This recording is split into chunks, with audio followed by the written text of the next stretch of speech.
Muy buenas, arrancamos aquí Diagnóstico. Esta semana vamos a hablar de la cooperación sanitaria en el tercer mundo. Lo vamos a hacer de la mano de ONGs, asociaciones, entre ellos el fundador de la ONG El Alto, David Roca. Enseguida entramos en materia, antes hacemos como siempre un repaso por la actualidad en 3 minutos.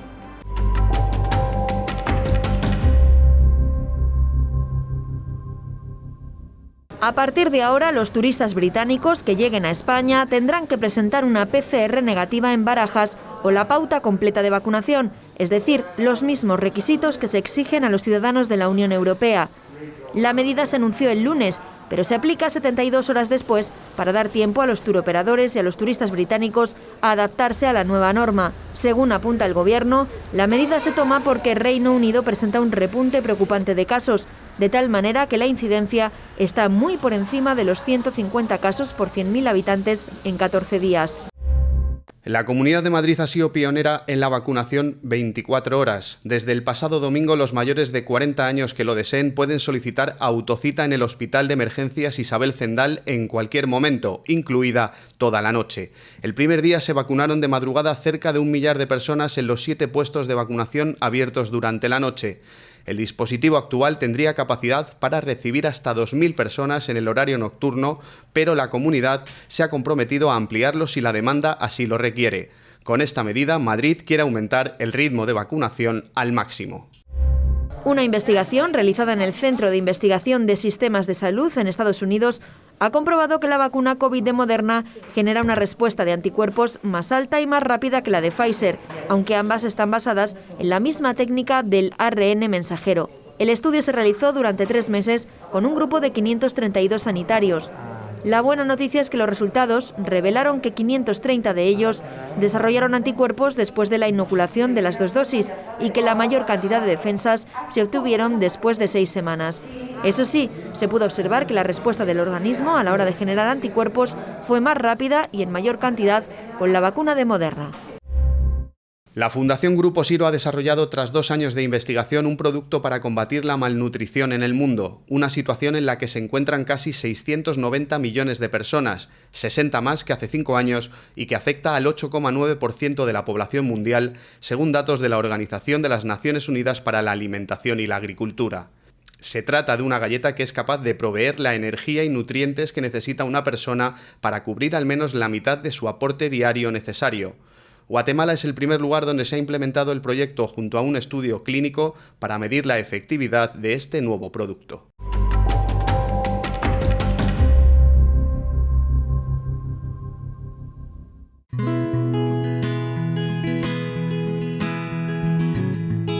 Según la Declaración Universal de los Derechos Humanos de la ONU, toda persona tiene derecho a un nivel de vida adecuado que le asegure, entre otras cosas, la asistencia sanitaria y los servicios sociales necesarios. 7 décadas después de esa declaración, la realidad es que hay una buena parte de la población mundial que no tiene acceso a una sanidad ni siquiera básica. Hoy en Diagnóstico nos adentramos en esa realidad y conocemos a las personas que tratan de cambiarla. Una de ellas es David Roca, presidente y alma mater de la Fundación El Alto, un boticario que se dedica a algo tan fundamental como tratar de garantizar el acceso a medicamentos elementales. Incluso han desarrollado laboratorios en África donde la población local fabrica sus propios fármacos esenciales.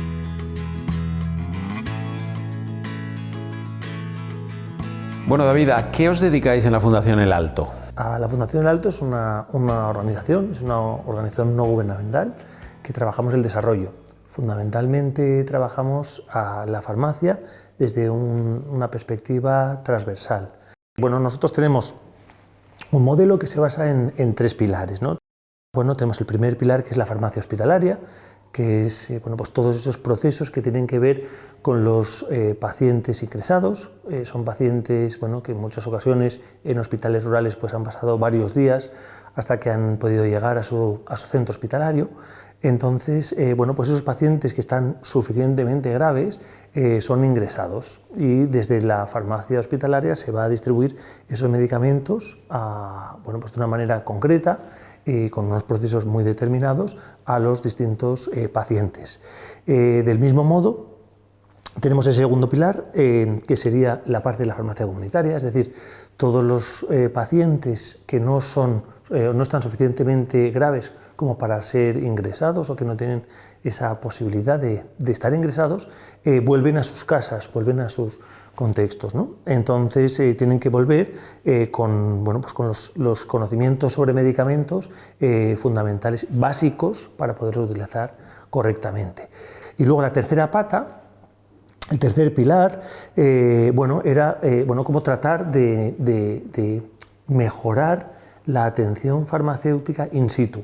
Entonces, pues nosotros diseñamos un proyecto para poder fabricar 3 tipos de fórmulas magistrales, que son jarabes, formas semisólidas, cremas y pastas, y luego las formas sólidas, es decir, todo tipo de cápsulas, in situ, ¿no? en el mismo lugar. Así que llevamos 16 años con este proyecto. ¿Y cuáles son esos medicamentos esenciales, básicamente, para que la gente se haga una idea? Bueno, fundamentalmente antibióticos, fundamentalmente antihelmínticos, medicamentos muy básicos. Nosotros no tenemos tampoco la capacidad, ¿no?, para llevar medicamentos innovadores ni los recursos económicos suficientes, ¿no? Pero se puede hacer una gran intervención en estos contextos con medicamentos básicos y además adecuados a la realidad, ¿no? Cuando hablamos de asistencia sanitaria en el tercer mundo, tenemos que pensar en parámetros totalmente diferentes a los que conocemos aquí. Hablamos en muchos casos de estados fallidos o países infradesarrollados donde la sanidad pública brilla por su ausencia y las ONG juegan un papel fundamental. Intentamos no suplir a los sistemas sanitarios, ¿no? Intentamos complementar los sistemas sanitarios, sobre todo aquellos que son fallidos, ¿no? Los gobiernos prácticamente no llegan en la mayoría de los países, ¿no?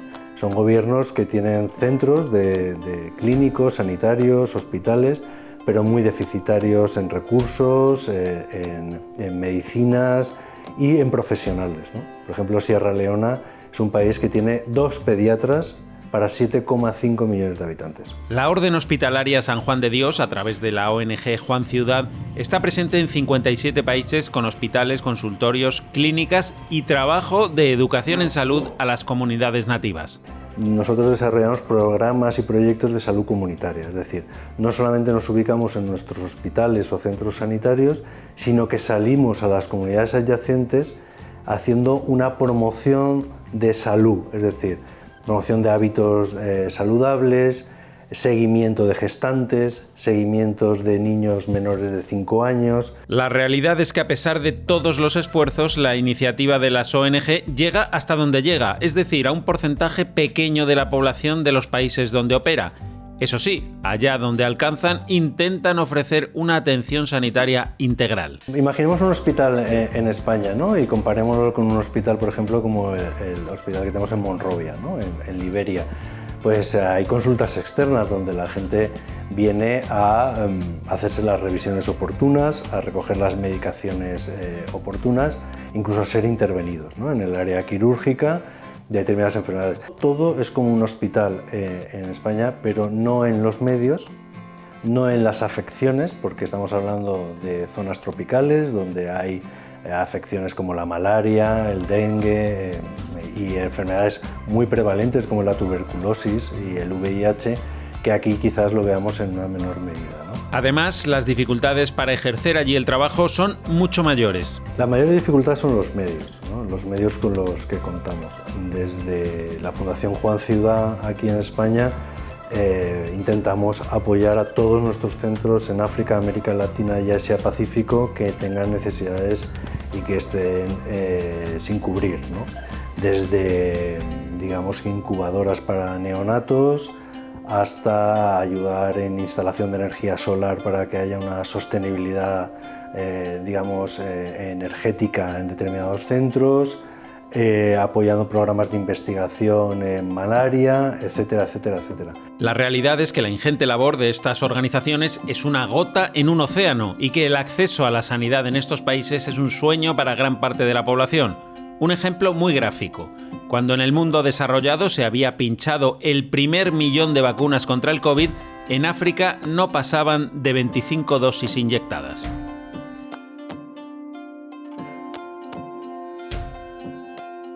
¿Y la sensación cuál es? ¿De estar realizando una gran ayuda o decir, bueno, por mucho que yo ayudo, esto es un grano de arena en un desierto y hay tanto por hacer? ¿Qué sensación te queda? Bueno, yo creo que esto, la sensación es muy positiva. Es decir, la felicidad que te da el hecho de compartir, más allá de las noches sin dormir, más allá de, pues de los dolores de cabeza, ¿no? que te da tener una pequeña organización o una organización como la Fundación El Alto, o coordinar este proyecto, ¿no? Pues somos 150 personas las que estamos involucradas. Pues tienes la alegría, ¿no? de poder compartir. Entonces, yo creo que eso te genera una gran cantidad de endorfinas, ¿no? Con lo cual consigues a ser feliz, ¿no? Es una manera realmente de aportar mucho y de aportar cosas muy básicas. Efectivamente, te quitas la comodidad o tienes ciertas comodidades pues que no las tienes, pero que realmente es muy satisfactorio. Claro, porque al final para ayudar hace falta dinero, ¿no? ¿Cómo se financia una ONG? ¿Qué vías de financiación hay? Bueno, nuestras vías de financiación son variadas. La financiación básica es una financiación privada, es decir, que contamos con unos socios que mes a mes nos financian, nos ayudan y aportan pues, su pequeña cantidad de dinero, ¿no? su pequeño capital. Luego también tenemos empresas y pues particulares que quieren donar y que quieren participar en los proyectos de la Fundación. Y luego tenemos entidades públicas y hemos contado y contamos actualmente con financiadores públicos.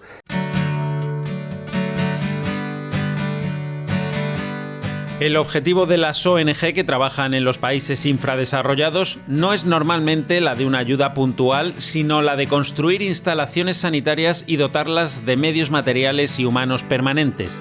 Dar una caña, no un pez. Por eso, en contra de lo que podría pensarse, tanto el personal sanitario, médicos y enfermeros, como el administrativo es todo local, en ocasiones incluso formados allí. Lo que sí que contamos es con la ayuda inestimable de misiones que llamamos médico-quirúrgicas, es decir, médicos de España o de Alemania o de Holanda, de otros países, que vienen a hacer campañas durante 15 días para operar en determinados casos que son complejos y que quizás el desarrollo técnico del personal del país pues no puede cubrir, ¿no? Ahí entran en juego diferentes organizaciones, fundaciones y asociaciones en las que los profesionales sanitarios dedican su tiempo libre, sus vacaciones y su esfuerzo a ayudar a los demás. La Sociedad Española de Cirugía Plástica, Estética y Reparadora envía cada año a cirujanos y anestesistas a diferentes lugares del mundo para durante unas semanas y con jornadas maratonianas ayudar al máximo número de niños posibles. Solo en Perú llevan más de 1000 pacientes atendidos. Todos los que vemos aquí son gente con una situación de necesidad muy grande. Lo que ocurre es que sí que hay personas que para llegar a nosotros han tenido a lo mejor que viajar en unas condiciones terribles durante 11, 12 o más horas. Claro, ya cuando llegan a ti y los ves y ves qué esfuerzo tan infinito hacen para que solo tú les mires y les hagas algo, te da una sensación de que tienes que hacerlo como sea. Bien, muy bien, feliz, contenta. Antes no podía lactar bien mi bebé, sufría demasiado y ahora mamá muy feliz. Normalmente se hacen una media de entre mañana y tarde de unos 8 pacientes. En esto tengo que decir que más del 50% son enfermedades congénitas, malformaciones congénitas de la cara, básicamente el labio leporino y la fisura palatina. También se ven malformaciones congénitas de la mano, como puede ser la sindactilia. Estoy satisfecha y contenta más que nada, ¿no? Porque he quedado muy bien en su paladar, para que pueda hablar y pueda permitir más que nada alimentarse. Hay muchos niños que necesitan esta operación ya que es gratuita, ¿no? Y muchas veces no contamos con el dinero para poder operar.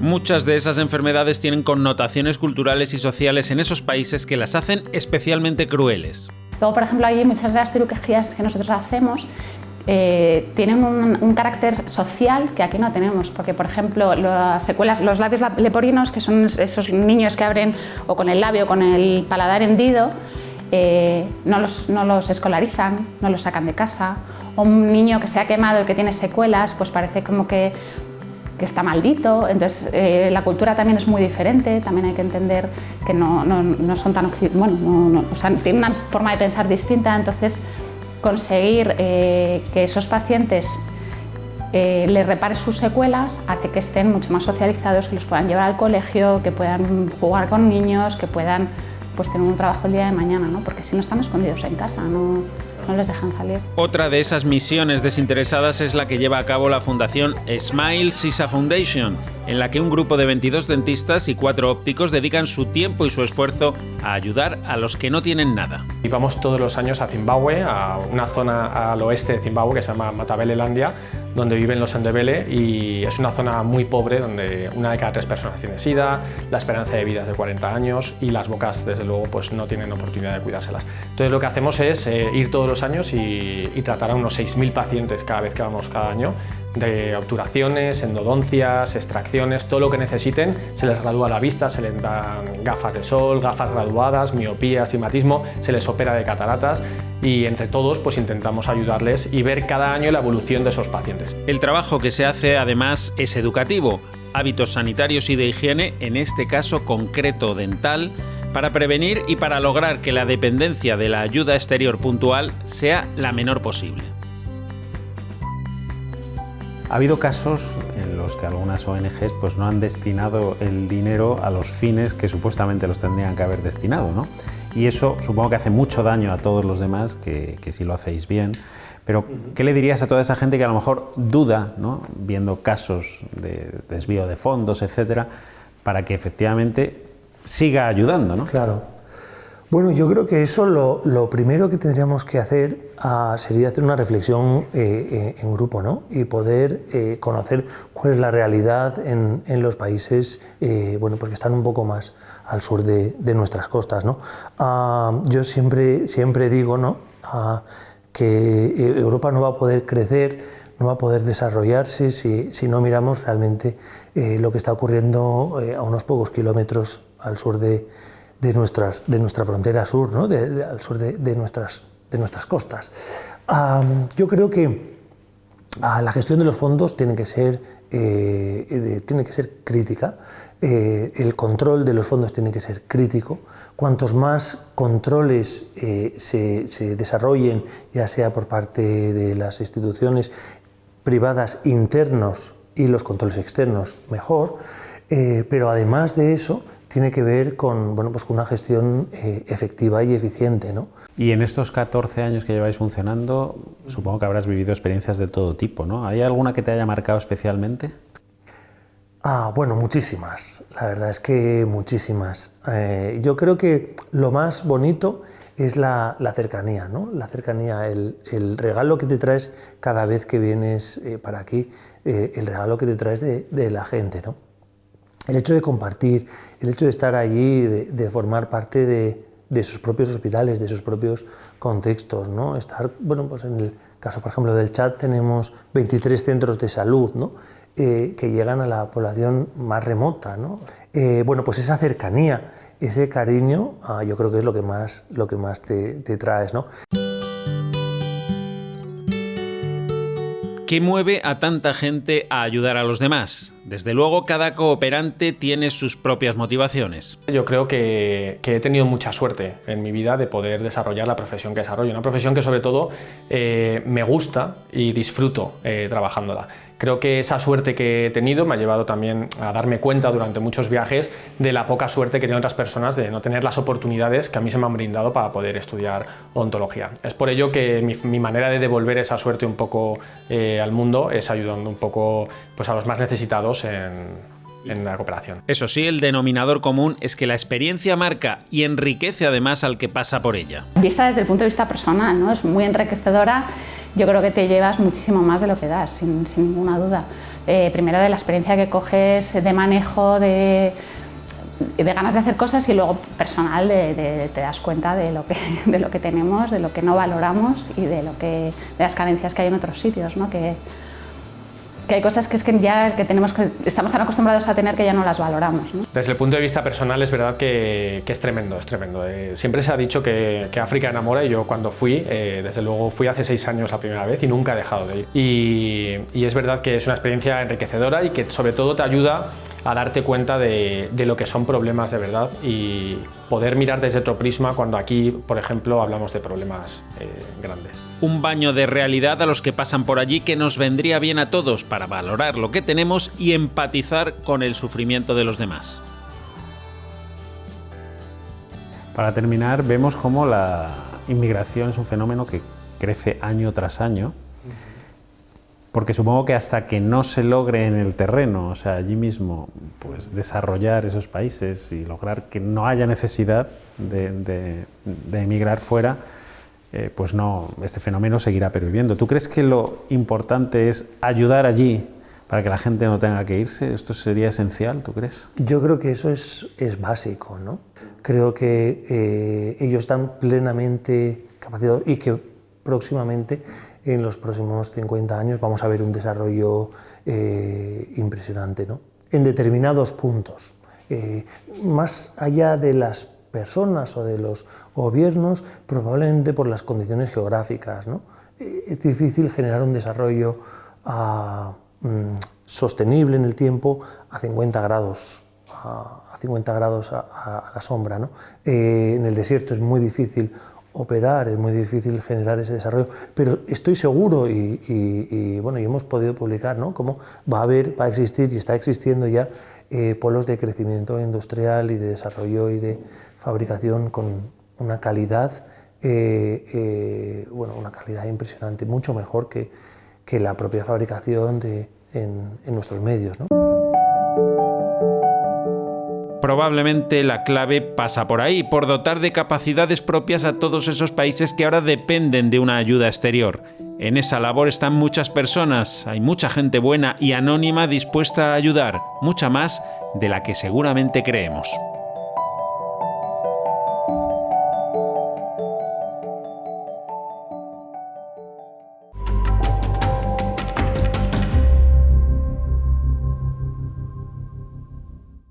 Seguimos avanzando en nuestro diagnóstico, llegamos a la radiografía, que hoy la vamos a dedicar a conocer cómo trabaja una gran ONG como Manos Unidas, que lleva a cabo múltiples proyectos en el tercer mundo, algunos de ellos dedicados también a la salud.